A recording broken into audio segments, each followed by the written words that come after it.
Chers agripreneurs visionnaires, bonjour. Avant d'entamer cette vidéo, je vais vous soumettre à un petit quiz.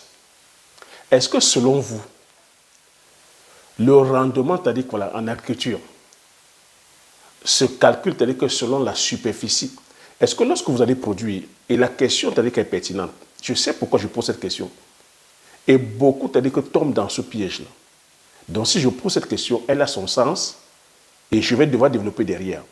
Et je vais vous inviter à chacun d'entre vous ici à jouer à ce jeu-là et de me mettre la réponse sur les commentaires.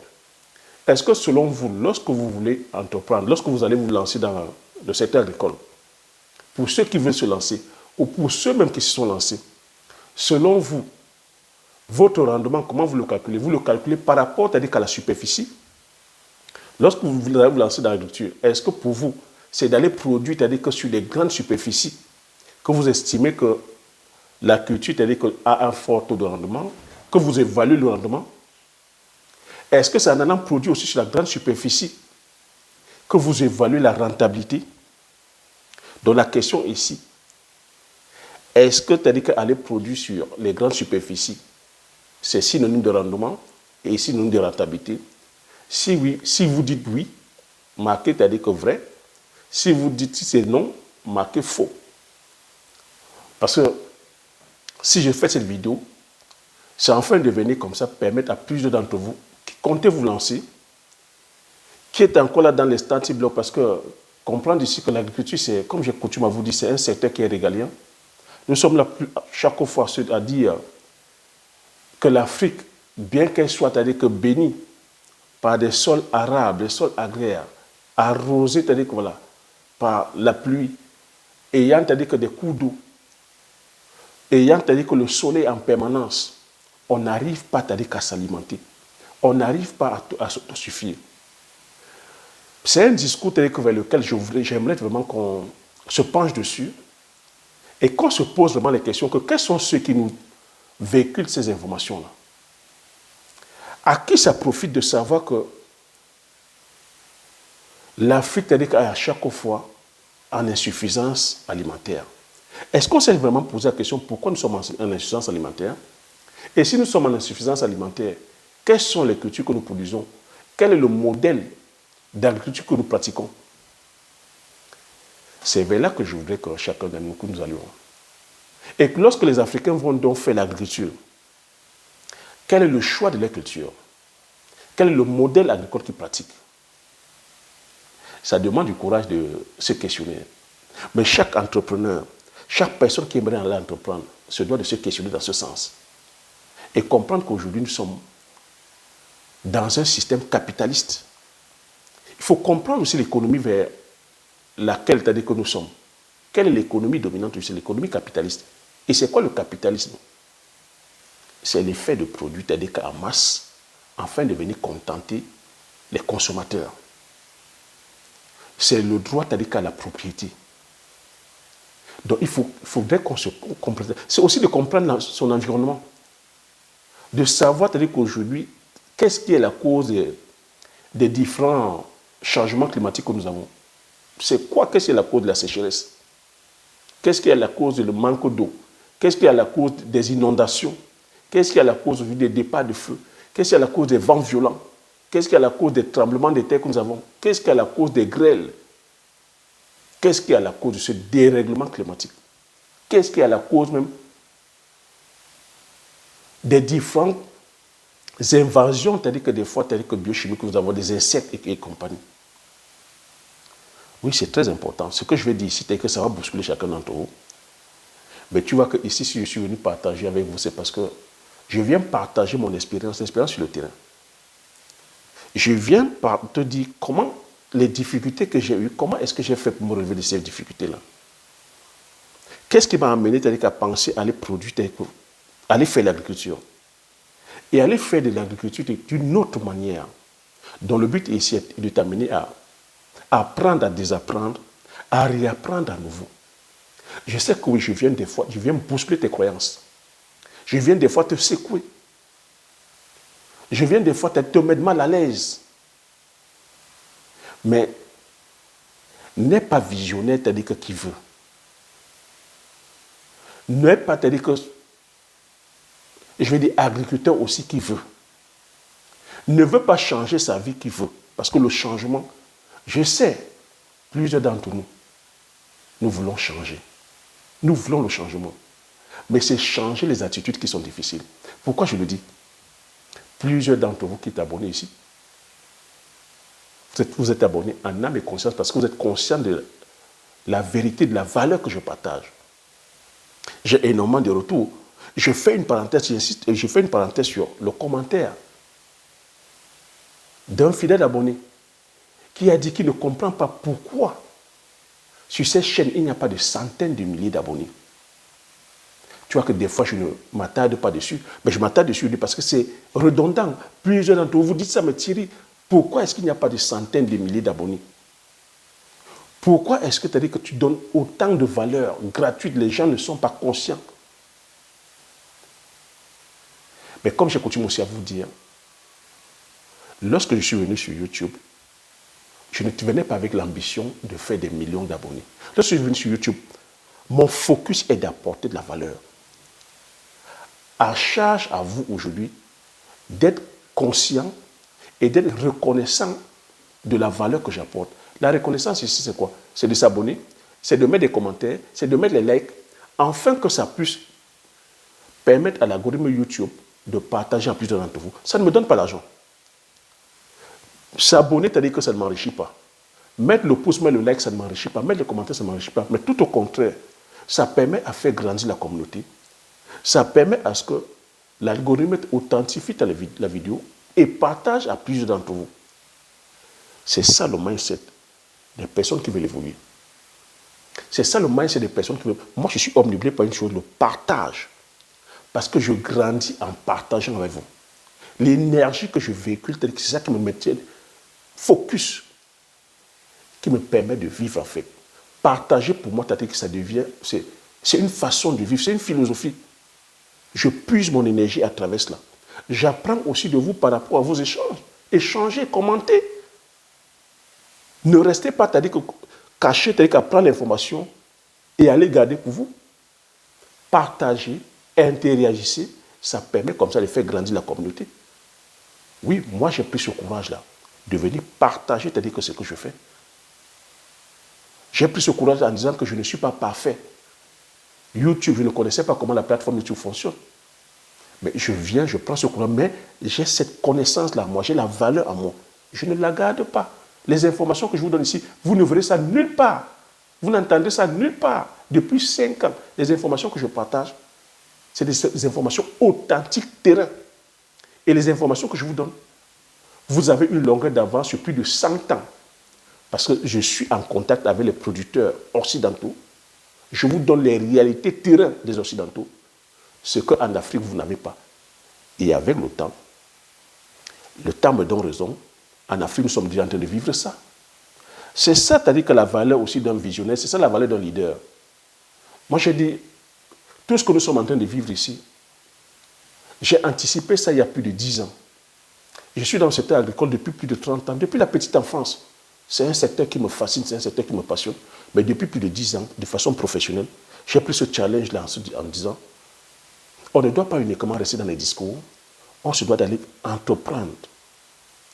Afin de pouvoir donner l'autonomie, c'est-à-dire que voilà, alimentaire, afin de pouvoir créer la devise.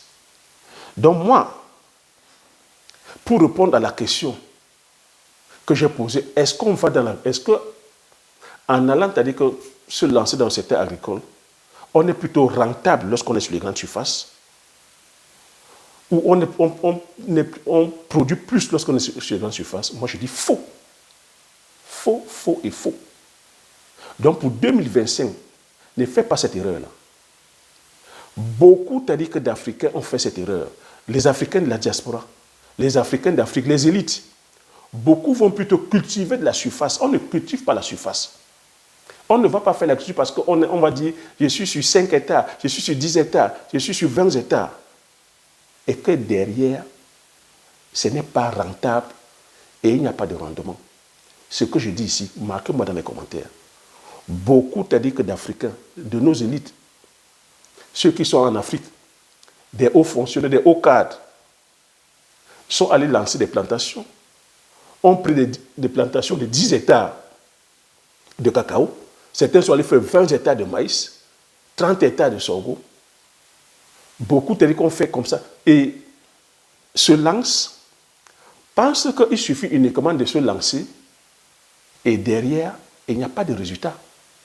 Donc je vais dire ici pour l'année 2025, n'allez pas uniquement prendre des superficies pour prendre des superficies. Ça va demander déjà de se former, de savoir pourquoi est-ce qu'on va faire l'agriculture. L'agriculture n'est pas une question de superficie. L'agriculture, c'est une question de choix de la culture, du choix de la zone agroécologique. Quand je parle ici de la zone agroécologique, tu comprends pourquoi. Aujourd'hui, tu es qu'avec le changement climatique. Il faut déjà savoir dans quelle zone. Parce que l'agriculture, c'est une question de terroir. Quand on parle de terroir, si on parle de sol, comment tu peux aller produire tes quoi là, si tu ne connais pas les caractéristiques de ton sol? Comment tu peux aller produire si tu ne connais pas, si tu ne sais pas comment est la météo? Si tu n'as pas le contrôle sur la météo. Si tu ne sais pas t'adapter par rapport à la météo. Dans la zone agroécologique, le choix de la culture, du rendement de la culture à l'hectare et de la rentabilité de la culture à l'hectare.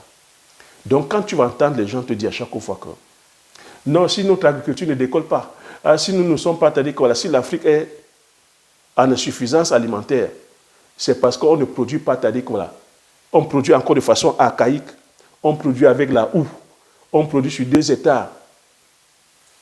Dis à cette personne-là que quel était son agenda? Quel est son agenda? Pour qui il roule?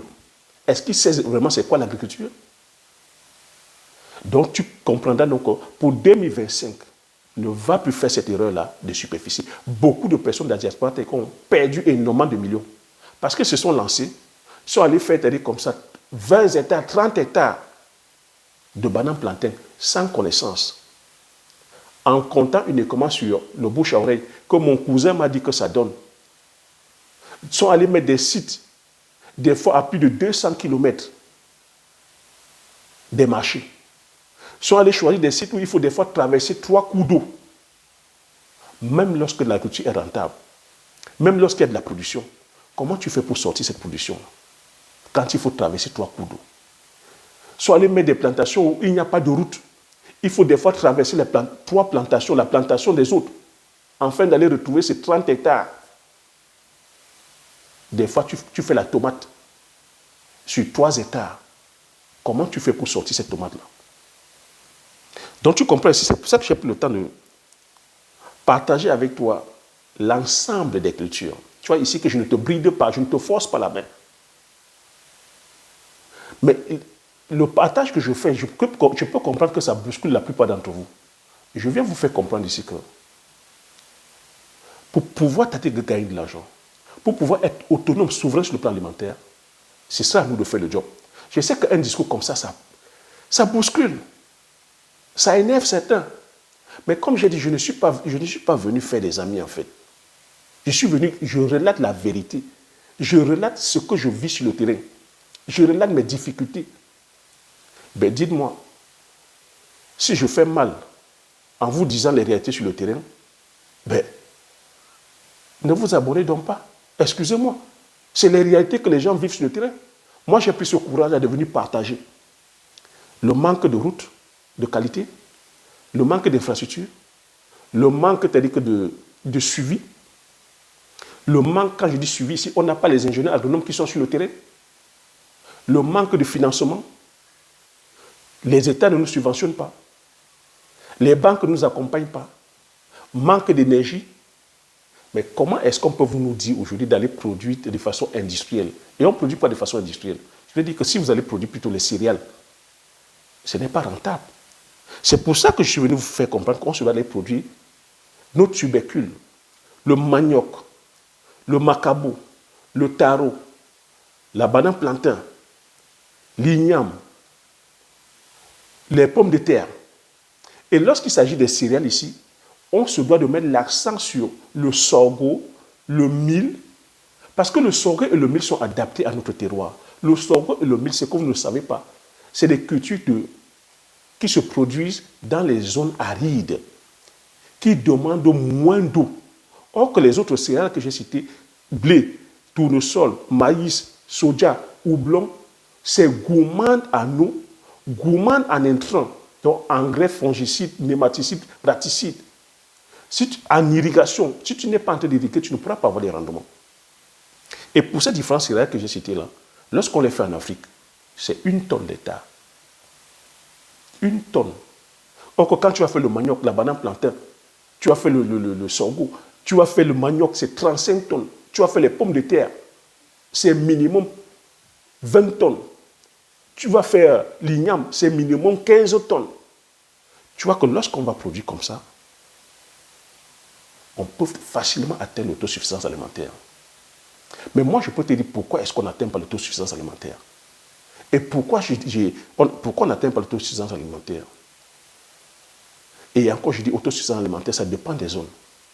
Il y a plusieurs critères qui sont là. Premier critère, le changement climatique. La météo, le climat.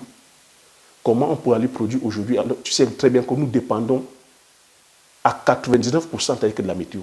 On va produire parce que, par rapport à la pluie, aujourd'hui, lorsqu'on va s'aimer, lorsqu'on va produire, il n'y a plus de pluie. Ça détruit tout ce que nous produisons. On n'est pas assez rentable, il n'y a pas un fort taux de rendement. Pourquoi? Parce que ce que nous produisons, malgré les aléas climatiques, 50% périssent en plantation. Pour les contingences que j'ai citées, manque de logistique, des fois, manque de main-d'œuvre à temps. Et lorsqu'il y a la logistique, des fois, les routes, les mauvais états de route. Tu vois, il y a certains villages, les camions n'entrent que des fois 1 fois par mois. Toi, tu ne vas pas chercher ton camion pour aller dans un village où les routes sont en mauvais état. La personne va te dire non, je ne vais pas aller casser mon camion. Et les marchés sont éloignés. Donc le temps que le camion vient charger tes tomates, le temps que ça arrive dans les marchés, ça a déjà tourné. Parce que la plupart des produits, c'est des produits périssables. C'est parce qu'on ne contrôle pas donc la chaîne de conservation et la transformation.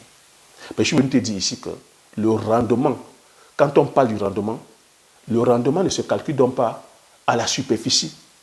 C'est pour ça qu'on se doit de se réinventer. Le mot réinventer, note ça très bien. Tu te dois de te réinventer. La monoculture est à proscrire. La monoculture est à proscrire. Avec le changement climatique aujourd'hui, la monoculture est à proscrire. Il faut donc privilégier la diversité ou la diversification des cultures ou l'association des cultures.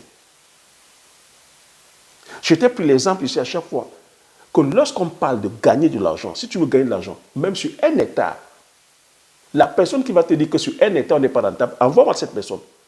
Que la personne ait produit 1 hectare de poivrier. C'est quoi la rentabilité sur 1 hectare de poivrier? Tu vois donc que ce n'est pas la superficie. Si c'est l'argent que tu veux gagner, 1 hectare de poivrier, c'est plus rentable que 100 hectares de céréales. Et maintenant, en termes de stratégie, si tu as de la superficie, si tu as 50 hectares, si tu as 20 hectares, tu as 10 hectares, tu as 5 hectares, tu as 100 hectares en montant, la stratégie que je te conseille, c'est de diversifier les cultures. La diversification. C'est pour ça que tu m'entends te dire ici que je produis le Jiangshan, je produis le Bitacola, je produis la cola combinata, je produis le poivre, je produis le palmier à huile. Et nous avons une usine de transformation. La diversification. Pourquoi? Parce qu'on a coutume à te dire, on ne met pas tous ses œufs dans un même panier. Pourquoi? Parce qu'aujourd'hui, avec le changement climatique, je veux dire, il n'y a pas de nouveau sur le soleil. Je vous ai d'ailleurs relaté les dégâts que l'agriculture industrielle intensive sur la monoculture a pu créer dans les années 1904 jusqu'aux années 1960 aux États-Unis. Aux États-Unis, dans la zone du Texas, de la Nouvelle-Orléans, ces zones-là, c'est une zone de savane. C'était une zone de savane où les Amérindiens élevaient les bisons. Mais les promoteurs immobiliers, les magnats de la finance, ont voulu que les Américains se déportent, aillent au Texas faire l'agriculture. Comment ils ont vendu la zone? Ils ont vendu cette zone-là comme une zone où coule le lait et le miel. Et ils ont dit que là-bas, la culture des céréales Ça pousse comme le sable. Et ça donne un rendement miracle. Ils ont fait quoi? Ils ont tué les Amérindiens. Ils ont tué tous les bisons. C'est l'histoire. Vous pouvez aller voir. Il n'y a pas de nouveau sur le soleil. Ils ont tué tous les Amérindiens. Et ils ont vendu ces parcelles-là aux Américains. Les Américains sont allés produire, faire de la monoculture de céréales. Monoculture de céréales. Les céréales, ça donnait la première année. Dieu les a bénis, il y a eu la pluie. Après, c'est-à-dire que quelques années, l'effet, c'est-à-dire que comme ça donnait, on les a vendus la mécanisation. Ils ont commencé à labourer à outrance. Les productions étaient là. Mais après quelque temps, la nature a pris ses droits. Plus rien. Il n'y avait plus de pluie. Lorsqu'ils s'aimaient, rien ne poussait. Ils ont commencé à connaître ce qu'on appelle les levées de poussière, donc les levées de matière organique. Ça allait à plus de 5 km de hauteur. Ça a enseveli, les poussières ont enseveli les maisons. Ça a tué les bétails. Il y a eu des morts. Qu'est-ce qui s'est passé? Tous ces fermiers-là ont fait banqueroute. Ces fermiers étaient obligés, c'est-à-dire que les déposits blancs, ceux qui avaient pris des crédits, étaient obligés de revendre ces terres-là. Au qui? Aux mêmes, c'est-à-dire que promoteurs. Lorsqu'ils ont acheté ces terres, qu'est-ce qu'ils ont fait? Ils ont transformé ces terres en terres constructibles. Les terres du Texas sont des terres, c'est-à-dire comme mortes. Tu as peut-être le pétrole, mais tu ne peux pas faire une agriculture qui est rentable. Pourquoi? On les a vendus la mécanisation. Ils se sont ruinés. Je te parle de ce qui a... je te parle aux années 1910 jusqu'aux années 1960. Ils ont connu la crise, c'est-à-dire de 1960. Est-ce que ce n'est pas la même chose que nous sommes en train de vivre ici en Occident? Le même mécanisme. J'ai pris la peine de t'expliquer, c'est des informations que tu ne peux pas avoir. Que ici en Occident, puisqu'on est en train de se calculer, que non, on doit aller produire avec les tracteurs. Il nous faut la mécanisation. Il nous faut les tracteurs. À qui ça profite ce business-là? Lorsque tu vas sur la grande superficie, comment tu calcules ton coût de production? Ce que je dis ici, c'est valable aussi pour l'élevage. Lorsque tu vas sur les grandes superficies, on va t'imposer la monoculture des céréales. C'est quoi le coût de production? C'est quoi le coût de production? Parce qu'il te faut acheter un tracteur, il te faut acheter une moissonneuse-batteuse, il te faut construire des bâtiments aux normes. Parce que ce qui ruine les agriculteurs, ce sont les normes. Les normes, le coût de production, et derrière un marché qui ne suit pas parce qu'ils n'ont pas le contrôle sur les prix. Ça veut dire que tu vas produire, c'est-à-dire à un coût élevé, et lorsqu'il faut vendre, tu n'as pas le contrôle, le prix de vente est bas. Beaucoup d'agriculteurs ferment. L'agriculture aujourd'hui est contrôlée par les fonds de pension en Occident. À qui est-ce que je parle? Par les fonds de pension, par les investisseurs, par les banques, par les multimilliardaires. Pourquoi est-ce qu'ici en Occident, ils sont allés vers les grandes superficies? Il faut comprendre l'histoire. Parce qu'ici en Occident, l'agriculture est subventionnée par rapport à la superficie. Par rapport à la superficie. C'est pour ça que tu vois, ici en Europe, la famille royale d'Angleterre, elle possède plus de terres que tous les paysans. Pourquoi? Parce que derrière, ils ont une subvention. La reine d'Angleterre, c'est qui est morte, elle persévère. Aujourd'hui, c'est le roi Charles qui est là. Il perçoit avec des subventions. Il met les terres en location et il perçoit les subventions. L'autre avantage, c'est quoi? C'est que ces terres-là, ils peuvent transformer ces terres-là en terres constructibles. Tu penses que quand Bill Gates va acheter les terres, c'est pourquoi? Tu penses que c'est pour faire l'agriculture? Ce n'est pas pour faire de l'agriculture. Il les loue. Il les loue et lui, il perçoit les subventions que l'État va donner. Et maintenant, lorsqu'il les loue, il vous impose de faire les céréales. Parce que sur cette terre-là, il impose les céréales. Pourquoi? Afin de pouvoir avoir, c'est-à-dire que la justice de son sol, parce qu'à tout moment, il peut te dire stop. Normalement, lorsqu'on va voir, ici en Occident, il n'y a que les agriculteurs qui peuvent acheter les terres. Si tu n'es pas agriculteur, tu ne peux pas acheter les terres. Mais ils font quoi? Ils ont des systèmes de passe-passe. Ils créent des sociétés écrans, des sociétés de gestion de terres. Et à travers cette société de gestion des terres, ils achètent dans les terres, qu'ils mettent en location. Eux, ils perçoivent les subventions. Toi, l'agriculteur qui a loué la terre, tu n'as pas la subvention. Mais tu vas aller te ruiner en achetant les équipements. Et derrière, tu n'as pas le contrôle sur le prix. Ceux qui ont le contrôle sur le prix, c'est les grands groupes agro-industriels de la transformation et de la distribution. À qui je parle? Comment faire donc pour pallier à cela? Pour pallier à cela, c'est qu'il faut diversifier. Donc tu vois que si on avait donné le choix aux céréaliers, aux agriculteurs qui produisent des céréales ici, de diversifier, c'est-à-dire que leurs actifs, ils ne seraient pas en train de se ruiner. Il allait faire les céréales, il allait faire de l'élevage, il allait à côté faire même un étang piscicole, il allait faire le maraîchage, diversifier. Et derrière ça, aujourd'hui, on parle de plus en plus d'écotourisme. Il allait faire de son site un site touristique. On parle, c'est-à-dire que de plus en plus de l'écologie. On parle de plus en plus de respecter la biodiversité. Les consommateurs sont de plus en plus sensibles à ce qu'ils consomment. Donc tu vois, c'est comme ça que tu te dois de penser en fait. Chez nous en Afrique, on n'a pas fait de réforme agraire. Nos États en Afrique, où nos différents dirigeants ne mettent pas l'accent sur la production des cultures vivrières. Ils mettent l'accent sur la production, c'est-à-dire que des cultures de rente, de l'export. Où est-ce qu'on met l'accent? On va mettre l'accent sur le coton, le café, le cacao, l'EVA, tu vois? Et sur nos matières premières minières, le bois, le pétrole, c'est-à-dire que l'uranium, le cuivre, le zinc, le fer, etc., etc., et sur le bois. Et on délaisse la partie vivrière. Et on délaisse aujourd'hui de soutenir, c'est-à-dire que ceux qui produisent. Sans infrastructure, qu'est-ce que tu vas faire? Sans énergie, qu'est-ce qu'on peut faire? Donc l'intelligence ici, c'est de privilégier le terroir.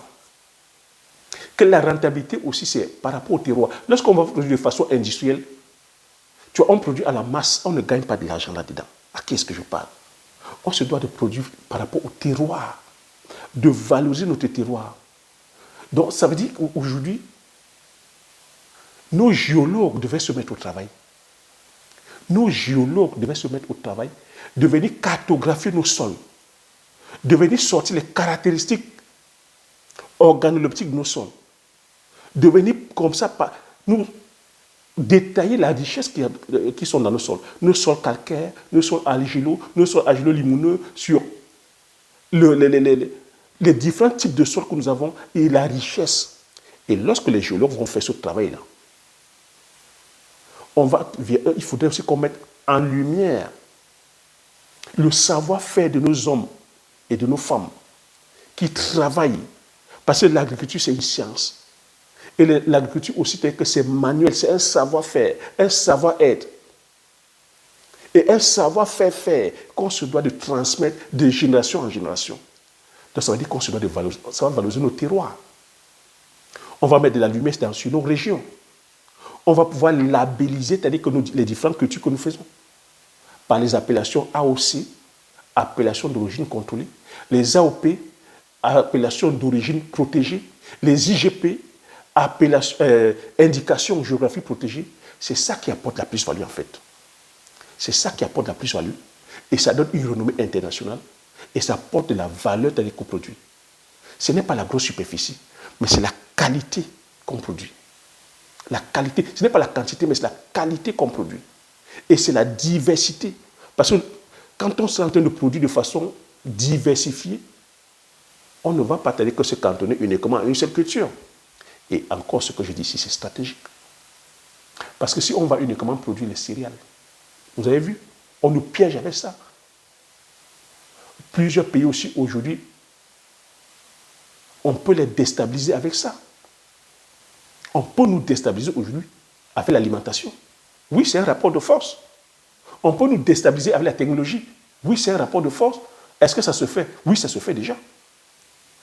Ça se fait déjà. On peut nous déstabiliser. Donc, c'est pour ça qu'il faudrait plutôt développer des technologies propres à nos réalités, développer des semences locales, propres à notre science et à notre technologie, pour qu'on puisse produire de façon inclusive, de façon endogène, et impacter aussi les autres. Ça veut dire aujourd'hui qu'on se doit plutôt mettre l'accent sur la transformation. La transformation. Lorsque tu produis une culture, pense à apporter la plus-value. C'est pour ça que j'ai passé 5 ans à partager là-dessus. Mais tu vois que c'est un discours comme ça où est-ce que nous sommes prêts à entendre?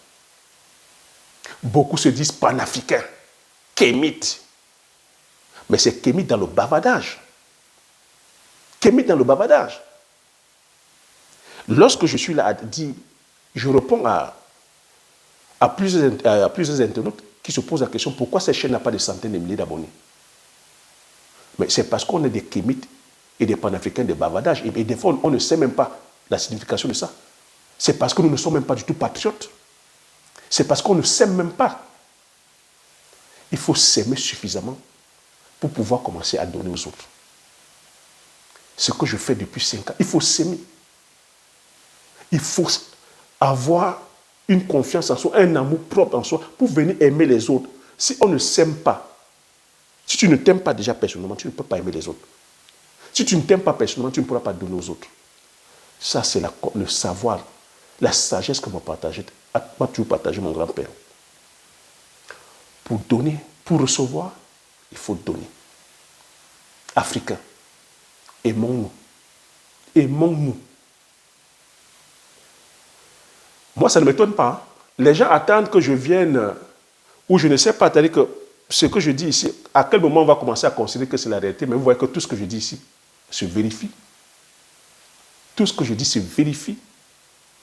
Mais vous attendez peut-être que je vienne m'associer avec un YouTuber connu, mais j'ai dit, je fais mon travail en douce, et il n'y a que mon travail ou mes résultats qui parleront pour moi. On devient, c'est-à-dire que crédit à partir de quand? À partir de 100 000 abonnés. Mais vous avez vu qu'on a beau dire que nous sommes kémites, nous sommes panafricains. Je vois même les activistes, comment ils sont divisés. Où est l'union? Chacun est de son côté. Chacun tape la poitrine, je suis le meilleur. Je suis le meilleur de... Non. Le travail que je fais, je viens le faire parce que c'est un travail que j'ai fait avec mes frères et sœurs. Quand je vous dis j'ai fait avec mes frères et sœurs, vous pouvez témoigner par vous. Ça fait 5 ans que je partage, je ne vous demande rien. C'est le même amour, le même engagement, la même discipline que j'ai pris avec mes frères et sœurs. J'ai dit, je viens faire avec eux. Pourquoi? Pour les raisons qui sont les miennes. Je vous ai dit, le but n'était pas de courir après l'argent. Le but était ici qu'on puisse se retrouver entre frères et sœurs. Vous connaissez mon histoire. En tout cas, je vous l'ai dit. Nous sommes orphelins et de père et de mère. Moi, j'ai été orphelin de père et de mère depuis l'âge de 13 ans. Tu vois que quand c'est comme ça dans nos familles, on essaie de dispatcher les enfants, c'est-à-dire que voilà, aux membres de la famille. Ça fait que je n'ai pas eu cet amour fraternel avec mes frères et sœurs. On se retrouvait de temps en temps, mais on n'a pas passé autant comme ça dans une même maison à discuter ensemble. Moi, c'est ça qui m'a amené à aller faire ce projet-là.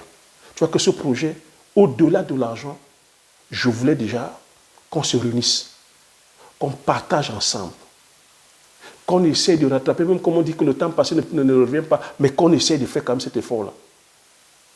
De pouvoir connaître le caractère de chacun.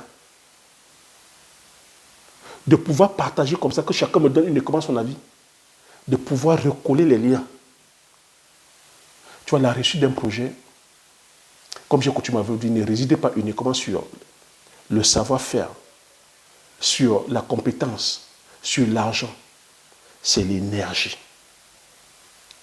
Si ce projet, c'est-à-dire a vu le jour, c'est l'énergie qu'il y a dans ce projet-là. Moi, c'est l'amour des miens. En tant que grand frère, je voulais recommater les liens. Quand je dis je veux que là où sont mes parents, là où sont mes grands-parents, qu'ils soient fiers de nous, qu'il y ait toujours ce lien. Nous, on n'a pas fait tel que la vie telle que nous avons ôté nos parents. Est-ce qu'on peut les faire revenir? Non, on ne peut pas les faire revenir. Mais la meilleure des façons, c'est que là où ils sont, qu'ils soient fiers de nous. Donc tu vois quoi? Le projet que j'ai initié, au-delà des résultats que tu vois là, c'est une énergie. Et c'est ça qui fait en sorte que ce projet ne capote pas. Pour toi, pour 2025, j'entends vos coachs vous dire, ne travaillez pas avec votre famille. Zappez la famille. Si vous voulez réussir, soyez seul dans votre côté. J'ai dit, il n'y a aucune réussite que tu peux faire seul. Lorsque tu veux réussir, tu veux réussir pour qui en fait? Tu veux réussir pour aller impressionner la galerie? Tu veux réussir pour aller narguer les personnes qui ne t'aiment pas? Tu veux réussir pour aller te faire le paraître, le show-off? C'est pour ça qu'on n'avance pas. Là, c'est les secrets internes que je te donne.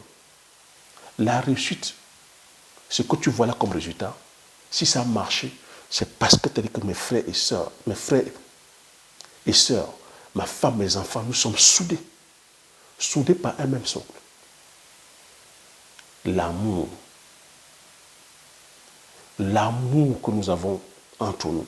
L'amour peut-être pour nos parents. L'amour pour nos grands-parents. C'est ça qui peut faire en sorte qu'on puisse soulever l'Himalaya. Qu'on puisse c'est-à-dire que dégommer tout. Et tu vois, c'était ça mon socle. Je ne me suis pas focalisé sur l'argent. Ça fait que lorsqu'on a connu les difficultés les premières années, même lorsque c'était difficile, j'ai dit, rien n'est plus grand que notre amour. Rien n'est plus grand que l'amour que nous avons pour nos parents, que l'amour que nous avons pour nos grands-parents. Rien n'est plus grand que l'honneur de nos parents. Rien n'est plus grand que l'honneur de nos grands-parents. Rien n'est plus grand même que l'honneur de nos ancêtres. Rien n'est plus grand que l'impact que je vais apporter au village. Rien n'est plus grand que l'impact que je vais apporter dans le pays.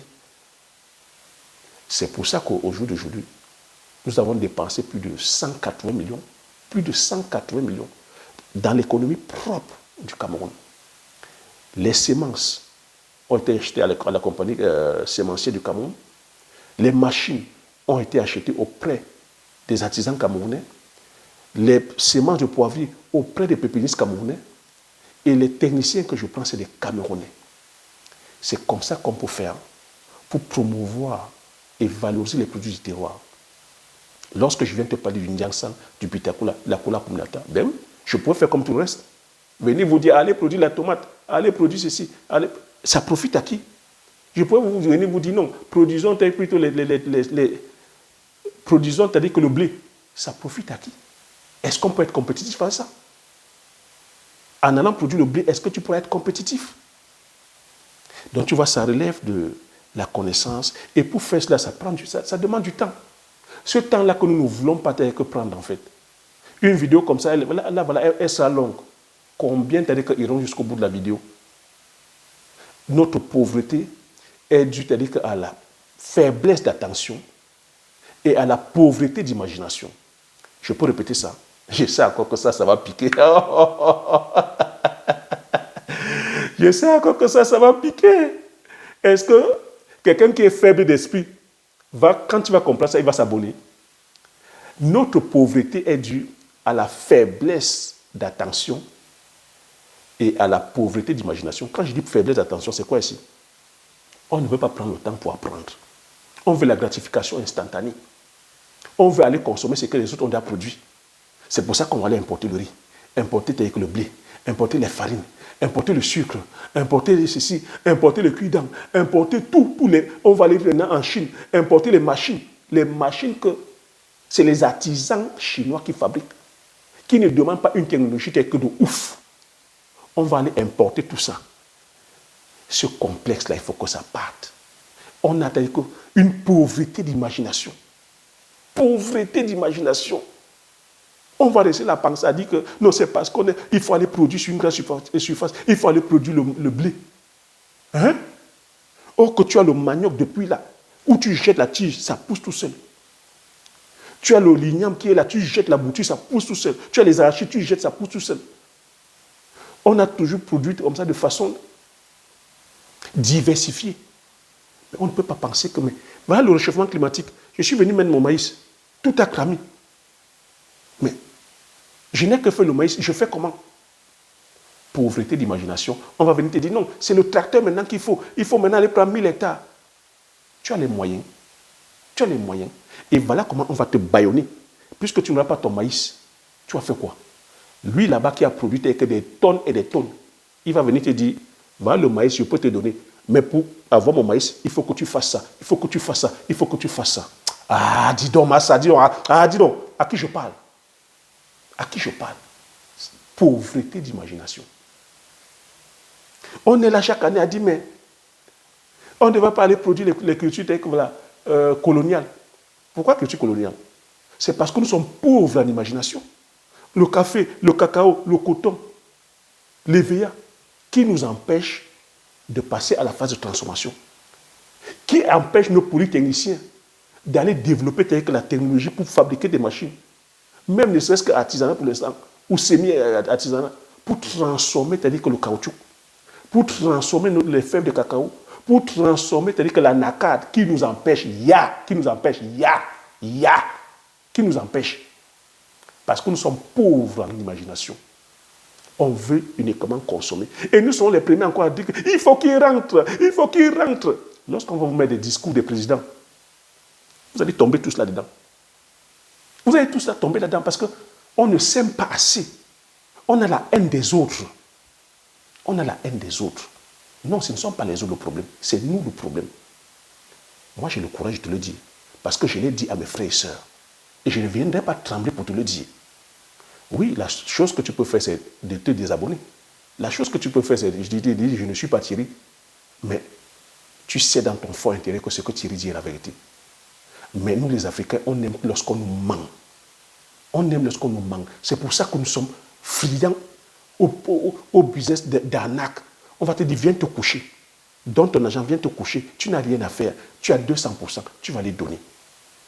On va te dire, voilà, un business va te rendre riche en dormant. Comment devenir milliardaire en 2 semaines? Viens te dire que donner les ossements de ton frère ici. Voilà pourquoi on n'a pas l'amour en nous. Tu es capable d'aller vendre ton frère, d'aller vendre ta soeur, d'aller vendre ta mère, d'aller vendre même ta grand-mère pour avoir de l'argent. Parce que tu n'as pas cet amour propre. Parce que tu ne sais pas comment est-ce qu'on gagne de l'argent. Tu ne connais pas la science sur l'argent. L'argent, t'as dit que c'est une énergie, c'est un moyen. Mais tu gagnes l'argent parce que tu apportes un service ou un produit. Tu gagnes l'argent parce que derrière ça, tu délivres une valeur. Tu gagnes l'argent parce que tu veux résoudre un problème, une solution. Tu veux apporter une solution. Tu gagnes l'argent parce que derrière cet argent, il faut des valeurs, il y a une éthique. Il y a une éthique. Il y a une éthique. Alors, tu veux gagner un argent conditionné. C'est pour ça qu'on nous voit les moukouagnes, vivre heureux, mourir jeune. Mais Thierry vient te le dire. Mais quand je viens te le dire, c'est parce que j'ai un amour, parce que je t'aime énormément. Parce que je t'aime énormément et je vais te voir, c'est-à-dire voilà, changer. Quand je dis changer, changer de façon consciente. Changer parce que tu as pris conscience, tu as compris. Et moi, le travail que je fais, si je suis encore en train de le faire, c'est parce que, oui, je prends plaisir quand je vois plusieurs d'entre vous m'appeler pour me parler, pour me témoigner du changement. Je prends plaisir quand je vois qu'un jeune m'appeler pour me dire, grand frère, tu as lancé la vidéo sur l'élevage de force de ver blanc. Je suis passé à l'action. Mais je suis bloqué à tel niveau. Est-ce que tu peux me répéter Je prends mon temps. J'explique, il va lancer. Je suis fier de savoir que j'ai peut-être amener plusieurs. Certains d'entre vous, nous sommes 60 000. J'aurais bien voulu que tous les 60 000 passent à l'action. Mais tu vois, je sais aussi que ça prend du temps. Ça prend du temps. Mais en 5 ans, le travail que nous avons élaboré, c'est énorme. Plusieurs d'entre vous sont allés lancer les vergers d'avocati, d'agrumes, les champs de manioc, les champs de patates, même le poivre. Le poivre ici où je viens vous parler d'une culture que vous n'avez jamais compris. Vous n'avez jamais vu. Mais plusieurs d'entre vous ont pris la formation, sont passés à l'action. Sont passés à l'action. Des personnes qui sont au Canada, des personnes qui sont aux États-Unis, des personnes qui sont en France, des personnes qui sont en Afrique. Moi, j'ai des témoignages, quelqu'un me dit, je suis allé qu'en Afrique, je suis allé que je suis reculé de la ville, mais Thierry, je vais quitter ma région pour aller en ville, pour faire le Western Union. Quelqu'un qui est en Afrique prend la formation, et lorsqu'il prend la formation, il passe à l'action. Quelqu'un qui est au Canada me dit, Thierry, je suis intéressé par le truc, tu m'as dit que ce que tu m'as donné là, ça m'a impacté, je suis allé en Côte d'Ivoire acheter les terres. Il va en Côte d'Ivoire, il arrive là-bas, il a des difficultés où les personnes qui lui vendent les terres, comment c'est d'habitude, le double, mais il me dit, Thierry, j'ai pris un séjour, je vais racheter les nouvelles terres. Il a racheté les nouvelles terres. Il a pris la formation. Il s'est lancé. J'ai des témoins. Je ne vais pas te dire les pays parce que je sais que je suis suivi. Je suis suivi. À chaque fois que je donne les noms, vous voyez, ceux qui vous vendent les informations, ils profitent. Quand je dis manioc, on voit comment les gens sont intéressés. Ils vous font l'information sur le manioc. Mais moi, mon plaisir derrière, c'est quoi? C'est qu'on produit ça massivement. On produit ça massivement. Ils vont se dire super, super ceci. Mais si on n'a pas, c'est-à-dire que cet amour de reconnaître ce que les autres font, à vous, je vous renvoie la balle.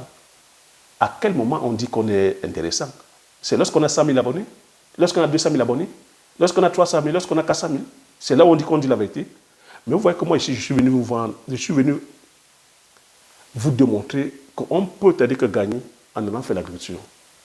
Mon objectif ici, c'est, comme je vous dis d'habitude, c'est de créer une marque. Je suis déjà en train de vendre tel que de l'huile de palme, je produis. Là, bientôt, les récoltes vont commencer. Pendant que je te parle, je continue encore à expérimenter, à agrandir les superficies.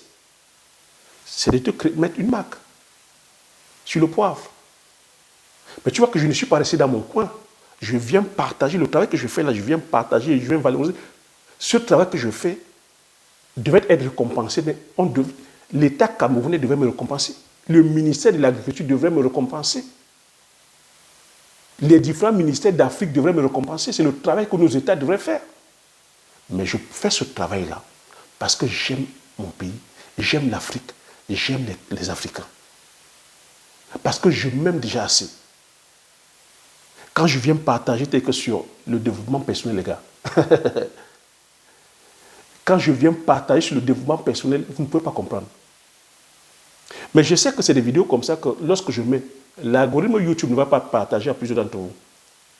Parce que même sur YouTube, YouTube veut qu'on se cantonne sur certaines thématiques. Mais je vous ai dit que le premier travail à faire, c'est sur vous. C'est sur votre être. Moi, aujourd'hui, tout ce que je touche, je transforme en or.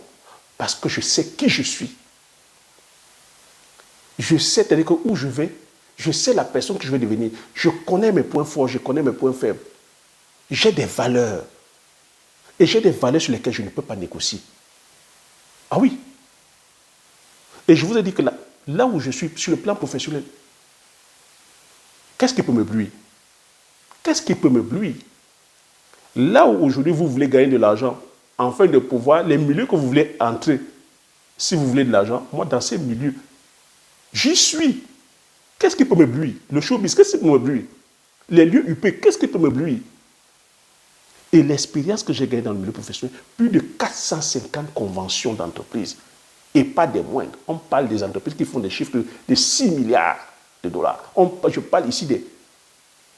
Quand on vous parle des fleurons du luxe, et que derrière, tu as comme ça des stratégies marketing. On te relate comment est-ce qu'ils ont commencé. Les stratégies. 450, tu peux imaginer ce que j'ai dans la tête? Les gars, j'ai énormément à partager. Énormément à partager. Mais il va falloir que pour cela, que certains d'entre vous prennent conscience de la valeur que je partage ici. Le travail que vous devez faire aussi, c'est d'accompagner la chaîne, à grandir. On ne peut pas prendre la valeur comme ça, on ne met même pas son pouce. On ne peut pas prendre la valeur comme ça, on ne met pas avec les commentaires. On ne peut pas prendre la valeur et on ne s'abonne pas. Non, on doit changer. En 2025, on doit changer. Vous attendez quoi? Que je passe à BFM? Vous attendez quoi? Que je passe à à Canal, ou c'est Canal 2, vous attendez que je passe à CATV, vous attendez que je passe à la télé? Vous attendez que je sois entouré je vais dire, des influenceurs? Non. Parce que je vous dis encore que lorsque je me suis lancé, la plupart de ces influenceurs n'existaient pas. Ce que je fais, personne d'autre ne le fait.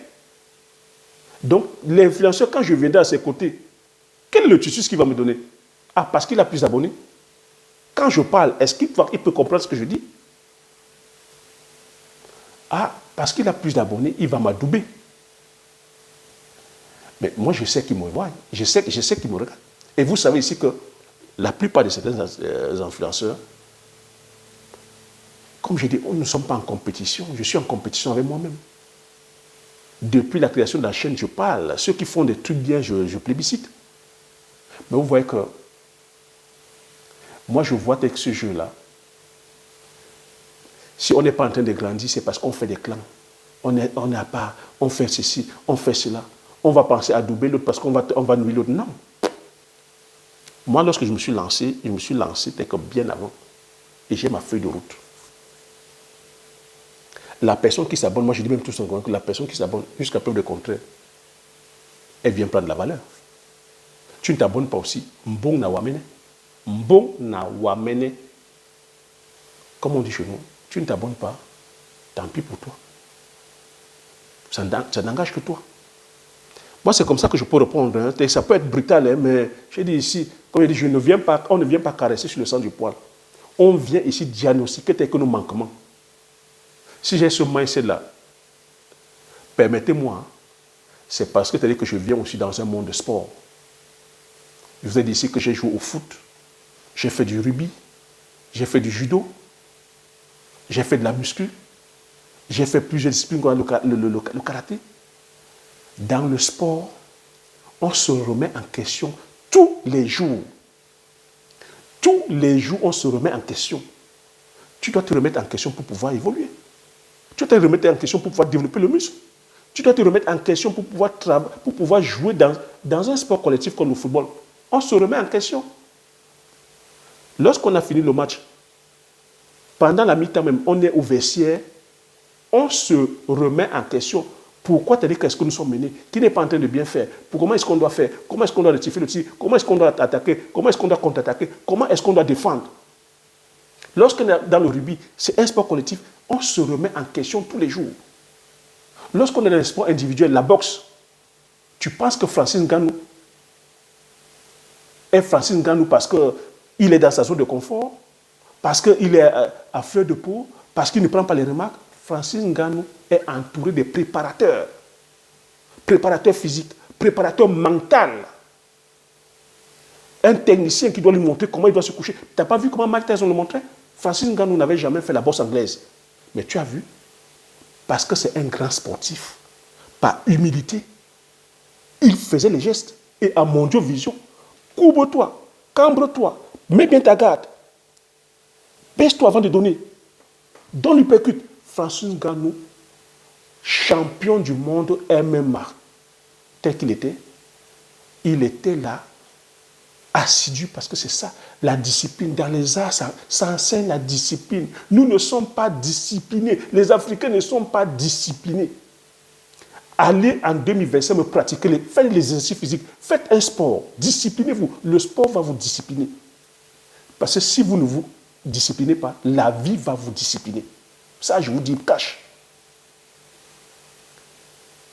La discipline, le don de soi. Et à chaque combat, un boxeur revoit le match. Il revoit les erreurs. Où est-ce qu'il a baissé la garde? Où est-ce qu'il n'a pas donné la droite? Pourquoi est-ce qu'il n'a pas donné le crochet à cet endroit? On se remet en question tous les jours, tous les jours.